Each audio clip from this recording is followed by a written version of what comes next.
Kejadian pada saat itu teman-teman sekalian yang lain adalah yang kedua, baru mau ngobrol sama murid-muridnya, tiba-tiba anaknya Rabi bin Haytham keluar dari dapur, masuk ke ruang tamu pamit. Anak laki-lakinya lalu berkata, "Wahai ayahku, semoga Allah senantiasa menjaga anda. Ibu saya membuatkan untuk anda makanan namanya halwa pada zaman itu. Halwa ini Bapak Ibu sekalian makanan yang mahal. Bahannya susah, bahannya mahal, buatnya susah, lama diadon berjam-jam baru jadi. Dan ini dimakan oleh pejabat-pejabat gitu. Rabi bin Haytham rahimahullah ini punya ciri khas. Mereka tidak pernah rewel. Di rumahnya dihidangkan makan apa sama istri, dimakan sama dia. Baik sekali orangnya. Udahlah, dunia dilaluin sama dia begitu saja. Maka anaknya datang dan mengatakan, "Wahai ayahku, ibuku membuatkan untuk anda halwa, makanan yang mahal bahannya dan juga susah buatnya. Tapi anaknya bilang, ibu saya buat halwa buat anda. Ibu saya berharap anda memakannya, anda memakannya." Gitu.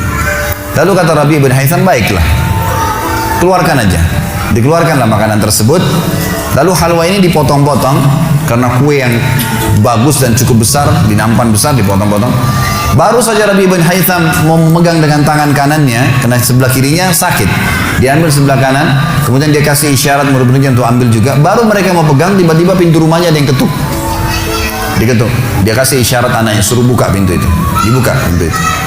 Anaknya pergi sana. Waktu dibuka teman-teman sekalian, ini ternyata yang ketuk pintu bukan orang biasa, orang yang luar biasa, orang gila, gitu kan. Jadi bukan orang yang peminta-minta biasa, orang yang luar biasa, orang yang selalu anggap ini udah deh, nggak usah dilayanin, nggak usah diajak ngomong, nggak usah diperhatikan, gitu kan. Orang gila ini ketuk pintu dengan pakaiannya yang lusuh, tidak pakai alas kaki, rambutnya berantakan, kasih isyarat minta makan. Rabi bin Haytham rahimahullah tunjuk anaknya, suruh datang, angkat nih halwa, kasih orang gila itu. Halwa nih makanan yang mewah, kasih orang gila itu. Dibawa sama anaknya. Anaknya ini Rabi bin Haytham waktu bawa piring itu, niatnya ingin memberikan ke orang gila satu potong, gitu kan. Begitu tiba depan pintu, orang gila lihat makanan enak, walaupun gila tahu juga ini makanan enak, gitu kan. Diambil sama dia piringnya. Diambil, dimakan semua. Dalam kisahnya dikatakan sampai air liurnya jatuh di situ, dihabisin sama dia. Sudah habis teman-teman sekalian, apa yang terjadi? Orang gila nggak ngerti, dia nggak terima kasih, nggak apa, piringnya dilempar pergi. Anaknya Rabi bin Haytham ini tahu nilainya makanan yang ibunya buat tadi. Diambil piring itu, ditutup pintunya, lalu dia kembali lagi. Kemudian dia bilang sama ayahnya, "Wahai ayahku, semoga Allah senantiasa menjaga anda." Sebelum saya lanjutkan kisah teman-teman sekalian, saya sarankan juga bahwa teman-teman di sini yang sudah punya anak, biasakan selalu menggunakan doa antara suami istri dengan anak. Itu penting sekali. Karena kata Nabi SAW, jangan ucapkan kata-kata doa yang bisa berbau doa buruk buat kalian, diri kalian, keluarga kalian, dan harta kalian. Karena bisa saja malaikat lewat dan mengaminkannya. Kita harus selalu doa yang baik, gitu kan. Jadi Rabi bin Haytham membiasakan anaknya untuk dilatih berdoa yang baik. Jadi selalu kalau mau minta tolong, "Nak, semoga Allah menjagamu, ambilkan ayah ini. Nak, semoga begini, semoga Allah menjagamu, semoga Allah berikan kau rezeki, ambilkan ayah seperti ini." Jadi selalu diikuti dengan doa. Anaknya pun terbiasa mendoakan ayahnya. Dalam kondisi anaknya jengkel karena perilaku si orang gila tadi, dia kembali dan masih sempat mengatakan, "Ayah, semoga Allah menjaga anda."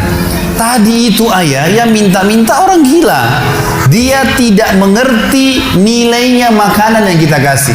Kalau tadi anda suruh saya ke dapur ngambil apa saja, roti lah, apalah, dia makan juga. Kenapa harus halwa yang ibu saya setengah mati buat, biayanya mahal, buatnya lama, gitu kan? Jadi anaknya butuh jawaban nih. Perhatikan apa jawabannya orang yang beriman kepada Allah dan tahu benar kata kunci bertambahnya rezeki justru dengan sedekah itu. Kata dia apa? "Ya waladi, illam yadri, fallahu yadri." Baru dia baca ayat, "Lan tanalu birra hatta tunfiqu mimma tuhibbun." Wahai anakku, kalau orang gila itu tidak tahu nilainya makanan yang kita kasih, nggak penting buat saya. Karena Allah tahu nilainya. Bukan dianya, tapi Allah tahu nilainya. Dan ingatlah firman Allah, kalian tidak akan mendapatkan, gitu kan? Kalian tidak akan mendapatkan balasan sempurna daripada sedekah kalian sampai kalian menginfakkan apa yang paling kalian cintai. Saya suka halwa itu, tapi disuruh kasih. Teman-teman sekalian, pelajaran luar biasa dari kisah ini. Pernah nggak kita berpikir berikan makan orang gila? Kadang-kadang subhanallah kita lihat orang gila ambil di sampah, kita biarin, nggak mau dilihat. Kalau kita nggak kasih makanan dia, siapa yang akan kasih makan? Dan Allah tetap menilai kita dan sesuai dengan niatnya. Innamal a'malu binniyat. Termasuk saya pernah jelaskan ke jamaah saya di pengajian, kalau ada orang datang ke masjid kita ini sekarang bawa proposal teman-teman sekalian, nih proposal saya mau bangun masjid, butuh bantuan 1 miliar, kita nyumbang semua, terkumpul 1 miliar. Sebulan kemudian kita tahu orang itu dusta, rugi kah kita? Tidak rugi sama sekali. Kita akan dapatkan pahala bangun masjid walaupun masjidnya belum dibangun.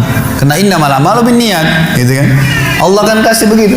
Siapa yang niat mengerjakan satu perbuatan, niat dalam hatinya, belum dikerjakan dapat 1 pahala, dikerjakan diberikan pahala 10 kali lipat sampai 700 kali lipat, kata Nabi SAW.